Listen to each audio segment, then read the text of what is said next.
Ny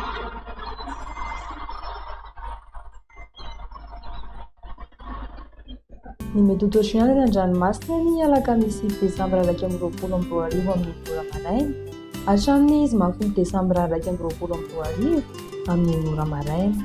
Ho an'ny morotsiraka atsinanana Cap d'Ambre hatrany Kapesta. Andrahoana mitsitokotoko mety arahana tandrifin-drahona. Avy atsimo atsinanana andrifotra Kaosiva hatramin'ny 940 km isan'ora, hatratra 820 km isan'ora indraindray, ary any aniky ny 730 km isan'ora manakaiky ny Cap d'Ambre. Anoza be ny ranomasina, ahavon'ny onja, iray faingo 9 metatra. Kapesta hatrany Mahanoro. Andrahoana mitsitokotoko mety arahana tandrifin-drahona. Avy atsimo atsimo atsinanana andrifotra Kaosiva hatramin'ny 940 km isan'ora. Atsimo mpanonjana anonja be ny ranomasina, ahavon'ny onja, aotra faingo 5 hatramin'ny 1,3 metatra. Mahanoro hatrany Taolagnaro.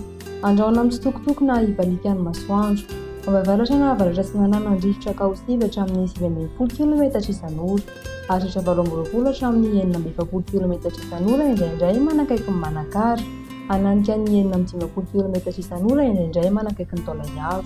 Anoza be ny ranomasina, ahavon'ny onja, 1,3 metatra, hiditra tsikelikely any atsimo ka hatratra 1,2 ka hatramin'ny 2,4 metatra ny amin'ny tapany atsimo. Taolagnaro hatrany Cap Sainte-Marie. Ibalikan'ny masoandro. Avy atsinanana amin'ny ankapobeny rivotra ka 820 hatramin'ny 940 km isan'ora, hatratra 950 km isan'ora indraindray. Anonja be na aherin'ny ranomasina, ahavon'ny onja, 2 ka hatramin'ny 2,4 metatra. Ho an'ny morotsiraka andrefana Cap Sainte-Marie hatrany Cap Saint-Vincent. Ibalikan'ny masoandro. Avy atsimo na atsimo atsinanana andrifotra Kaosiva hatramin'ny 820 km isan'ora, hatratra 730 km isan'ora indraindray. Anoza be ny ranomasina, ahavon'ny onja, manodidina 1,4 metatra. Cap Saint-Vincent hatrany Cap Saint-André. Andrahoana mitsitokotoko na ibalikan'ny masoandro. Misy tandrifin-drahona vitsy any amin'ny tapany avaratra. Avy avaratra amin'ny ankapobeny rivotra ny maraina ka ho 9,0 ka hatramin'ny 820 km isan'ora. Iovaova fitsokon'ny rivotra any amin'ny faran'ny fefitaona ka ho 9 hatramin'ny 9,0 km isan'ora. Adimy mpanonja ny ranomasina, ahavon'ny onja, latsaky ny 1,2 metatra. Cap Saint-André hatrany Analalava. Anorana tandrifin-drahona mitsitokotoko. Iovaova fitsokon'ny rivotra ka ho 9 hatramin'ny 9,0 km isan'ora, hatratra 820 km isan'ora indraindray.